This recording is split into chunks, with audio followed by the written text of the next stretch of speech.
Yo soy Dania Sofía Mendoza Aguilar, estudiante de la carrera Bioquímica Diagnóstica.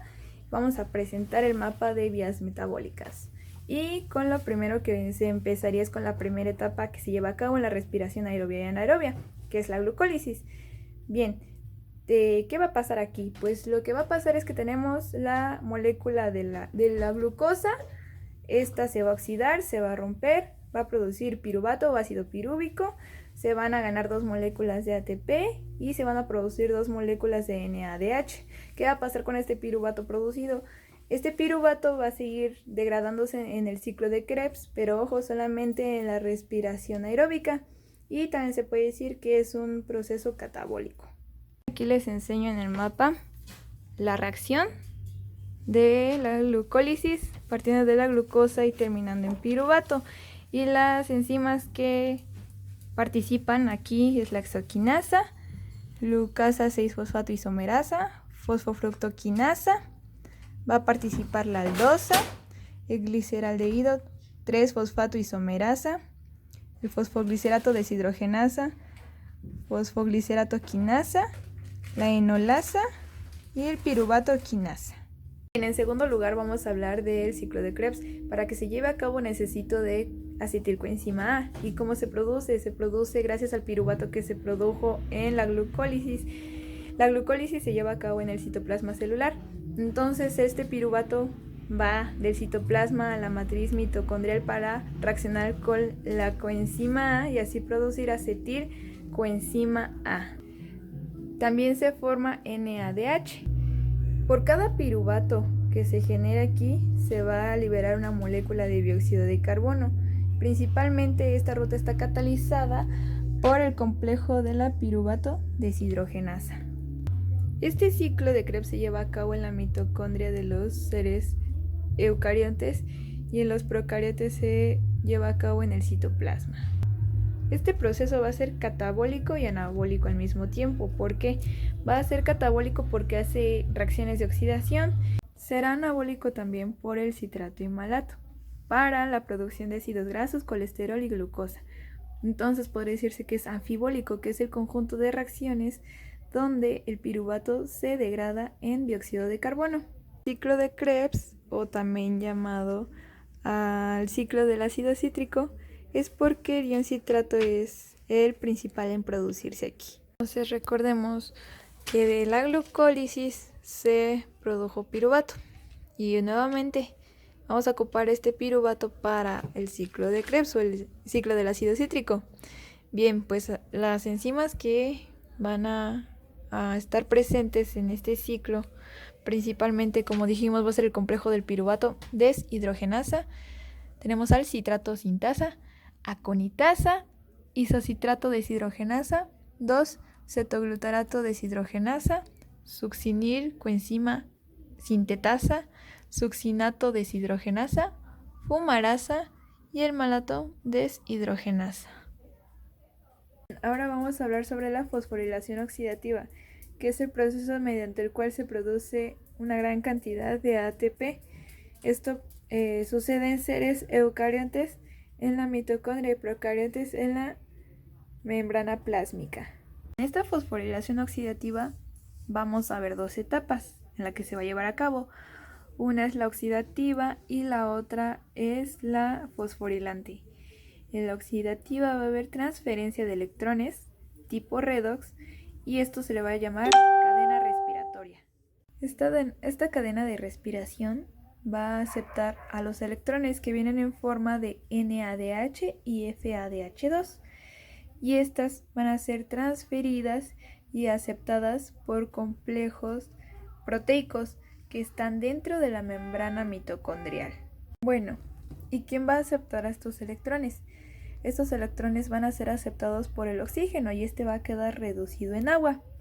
Bueno, los principales complejos proteicos encargados de transportar a estos electrones va a ser la fluvina, mononucleótido, FMN, coenzima Q, ubiquinona y citocromos. Bien, tenemos como segunda etapa la fosforilante. Vamos a tener la participación de la enzima ATP sintetasa. Esta no forma parte de la cadena de respiración, pero se encarga de fosforilar al ADP y producir ATP. Entonces aquí se lleva a cabo la etapa endergónica, que es donde hay la formación de enlaces químicos. Como resultado de las dos etapas de la fosforilación oxidativa, las vamos a recordar, son la oxidativa y la fosforilante, vamos a tener la reacción general de la respiración aerobia, o sea, con presencia de oxígeno. Bien, principalmente pues aquí tenemos la glucosa, el oxígeno. Como resultado vamos a tener, fíjense, 36 ATP. Entonces aquí sí se cumple lo que dijimos al principio, que es el proceso donde se genera la mayor cantidad de ATP. También obtenemos 6 moléculas de dióxido de carbono y finalmente 6 moléculas de agua. Hablemos de la fermentación. Se va a dar principalmente en los seres aerobios y es una forma eterna de obtener energía en ausencia del oxígeno. Esta ruta va a suceder a partir del NADH que produce NAD y así que la glucólisis no deje de producir ATP. Por ello vamos a tener como ganancia neta 2 moléculas de ATP. Aquí tenemos la ruta metabólica de la fermentación. Tenemos dos tipos de fermentación, la láctica y la alcohólica. Bien, todo parte de piruvato.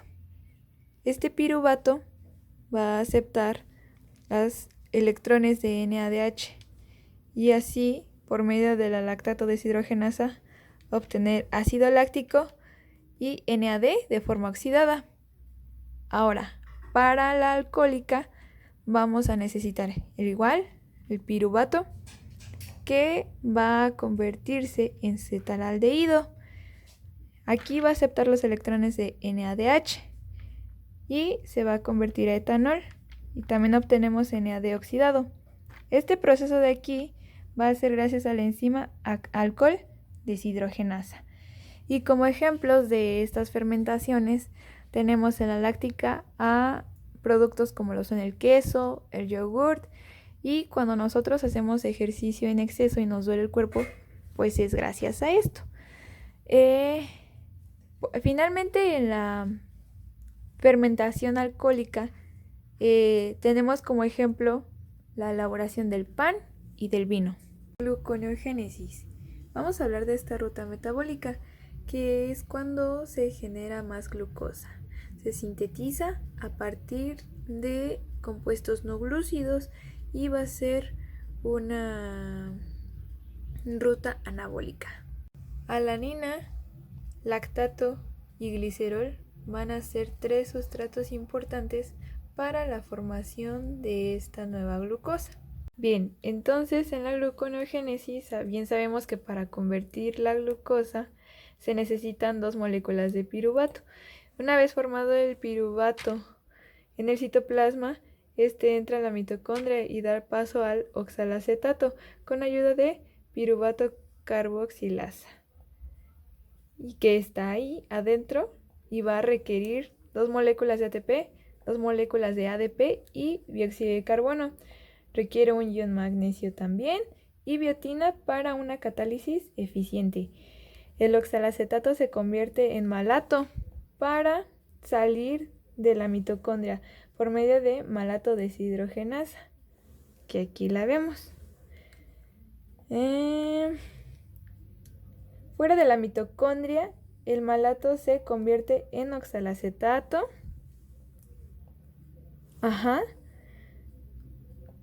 Se descarboxila en fosfofenolpiruvato y de ahí sigue la ruta inversa a la glucólisis. Después de la fumarasa también vamos a emplear la malato deshidrogenasa, la lanzadera de malato y aspartato. De aquí nos vamos a fosfofenolpiruvato carboxiquinasa, piruvatoquinasa, enolasa, fosfoglicerato mutasa, fosfoglicerato deshidrogenasa. Vamos a emplear gliceraldehído 3-fosfoisomerasa. Aquí no vamos a ocupar aldolasa, vamos a ocupar la triosa fosfato isomerasa. Vamos a ocupar como enzima la fructosa 1,6 bifosfatasa, glucosa 6-fosfato isomerasa y finalmente llegando a la glucosa 6-fosfatasa. Glucogenólisis. Esta ruta es catabólica y básicamente es la degradación de glucógeno a glucosa 6-fosfato. Bien, pues en la glucogenólisis vamos a tener dos etapas. La eliminación de residuos de glucosa del extremo no reductor del glucógeno, dando como producto glucosa 1-fosfato. Glucógeno fosforilasa es la enzima que se va a emplear aquí, como lo vemos. Y en segundo lugar va a pasar la fosforólisis de la glucosa 1-fosfato a glucosa 6-fosfato mediante la fosfoglucomutasa. Entonces, como se obtiene la glucosa 6-fosfato, esta va a entrar y se va a convertir. Bueno, ¿en qué va a entrar? Va a entrar, pues como bien sabemos, a la glucólisis y se va a convertir en glucosa por la glucosa 6-fosfatasa. Bien, ahora vamos a hablar sobre la glucogénesis o glucogenogénesis. Y bien, pues nosotros contamos con glucógeno en dos lugares muy importantes. En el hígado, que está ubicado en la célula de este órgano llamado hepatocito, y también la tenemos en el tejido muscular. ¿Qué es lo que pasa? ¿Qué tenemos en mayor cantidad? ¿Hígado o músculo? Pues obviamente tenemos más músculo, entonces la cantidad de glucógeno que se va a tener en el músculo es el doble de la que se tiene en el hígado. El glucógeno muscular va a servir para la síntesis de ATP y el glucógeno en el hígado va a servir para nivelar los niveles de glucosa en la sangre. ¿La cantidad de glucógeno va a variar? Sí. ¿Cómo? Pues todo tiene que ver con la ingesta de alimentos. Cuando se ingiere alimentos se va a tener una gran concentración de glucógeno y conforme vaya pasando el tiempo va a disminuir esta concentración para mantener constante el nivel de glucosa en la sangre. En esta ruta va a consistir de que vamos a pasar de glucosa a glucosa 6-fosfato y de ahí vamos a pasar a glucosa 1-fosfato. De ahí se va a generar UDP glucosa. ¿Qué va a pasar? Que va a entrar el glucógeno y de ahí se va a obtener glucógeno N+1. Y bien, las enzimas que van a participar aquí son la glucoquinasa o hexoquinasa, la fosfoglucomutasa. Vamos a obtener también al UDP glucosa pirofosforilasa y finalmente se va a tener a la glucogenina y glucogenosintasa. Y vamos a tener también aquí a la transferasa. En la beta-oxidación, los ácidos grasos tienen que convertirse en acetilcoenzima A. ¿Para qué? Para producir cuerpos cetónicos o para producir ATP en el ciclo de Krebs. Y bien, ¿cómo se va a desarrollar esta ruta? Fácil. Pues tenemos acilcoenzima A que se va a transformar en enoilcoenzima A. ¿Cómo? Pues con la lanzadera de carnitina.